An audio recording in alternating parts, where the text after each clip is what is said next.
पूर्व सांसद सुप्रीम वगैरह जी, जिला कांग्रेस समिति के अध्यक्ष भारतीय जनता पार्टी के अध्यक्ष महोदय, कुलपति महोदय और दादा जी और समिति के सभी सदस्य, इस कार्यक्रम में मौजूद हमारे दोस्तों, माताओं, बहनों, बुजुर्गों, मैं सबसे पहले अपनी तरफ से समिति का आप सब लोगों का धन्यवाद करना चाहता हूँ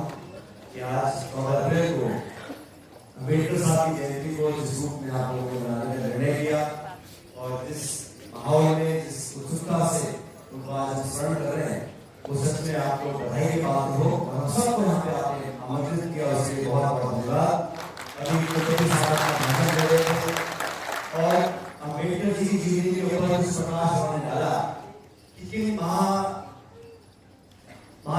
के कारण से उन्होंने प्रेरणा ली,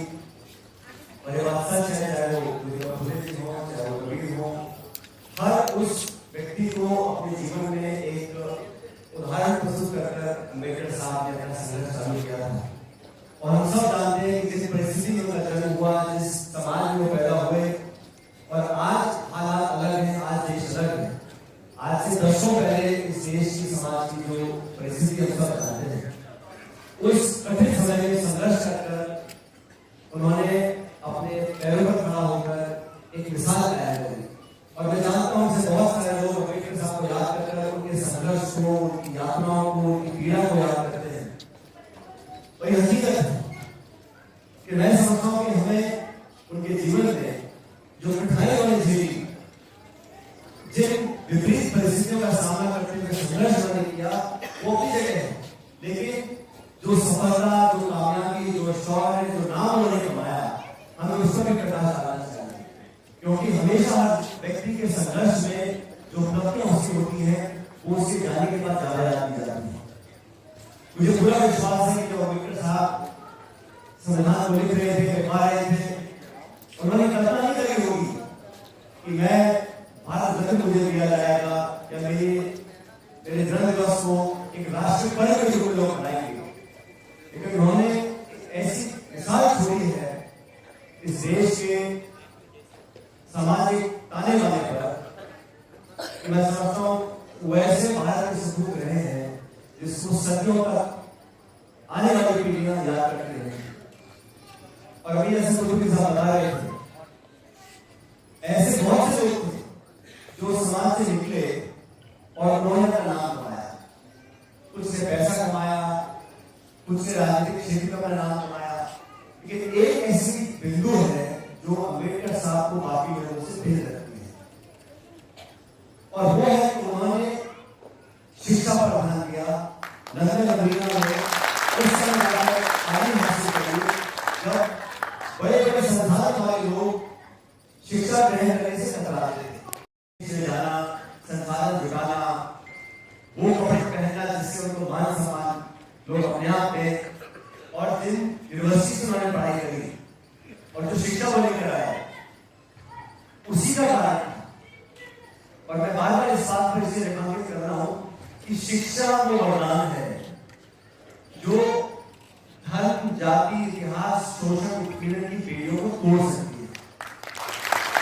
पद पैसे से कुछ हद तक हम उसको हासिल कर सकते हैं, लेकिन जो पढ़े लिख जाते हैं वो आने वाली पीढ़ियों के रास्ते छोड़ जाते हैं। इसी तरह आपसे हाथ जोड़ के करना निवेदन है, आज उनकी जयंती पर हमको याद कर रहे हैं, फूलमाला चढ़ा रहे हैं पूरे देश में, सिर्फ कौम जयपुर की बात नहीं, पूरे देश और दुनिया के कोने में जहां भारतवासी बसे हैं, आज उनको याद कर रहे हैं। लेकिन अगर हमें उनको श्रद्धांजलि देनी है, अगर हमें उनके सपने को साकार करना है, वो संविधान का निर्माण जो करते गए थे, वो आज ज्यादा प्रासंगिक है। इसी आप सबसे निवेदन है कि संविधान का जो मूलभूत ढांचा हमारा, जो भावना में निकल रहे थे, अंकित कर रहे थे, उस भावना को हम लोगों को अपने लिए ग्रहण करना है। ये काले अक्षर और शाही से कुछ नहीं होता, लेकिन संविधान की जो मूल भावना, व्यक्ति को, नागरिक को जो अधिकार दिया है, जो संविधान की संस्थाएं निर्मित करी 70 साल में, उनको पोषित कैसे कर सकते हैं, और व्यक्तिगत रूप से, सामाजिक रूप से हम अपने आने वाली पीढ़ी को अच्छी शिक्षा, अच्छे संस्कार, अच्छा मौका दें। मैं समझता हूँ हमारा भारतवर्ष बहुत आगे जा सकता है। और साथ ही याद रखना, जो समाज, जो देश पूरी तरह शिक्षित नहीं है, वो पूरी तरह विकसित नहीं हो सकता। इस दुनिया में 200 मुल्क हैं, एक ऐसा उदाहरण नहीं है जो मुल्क विकसित हो गया या राष्ट्र बहुत आगे चला गया और शक्तिशाली बन गया जहां पर शिक्षा का अभाव हो। जमहूरियत में, प्रजातंत्र में जागरूकता जरूरी है, लेकिन शिक्षा और ज्यादा जरूरी है। अगर संपूर्ण भारत में शिक्षा के मापदंड हम सब एक जगह खड़े हो जाएंगे, मैं समझता हूं कि आने वाली पीढ़ियों के लिए भारत पर ठोस नया भारत होगा, जिसकी परिकल्पना अम्बेडकर साहब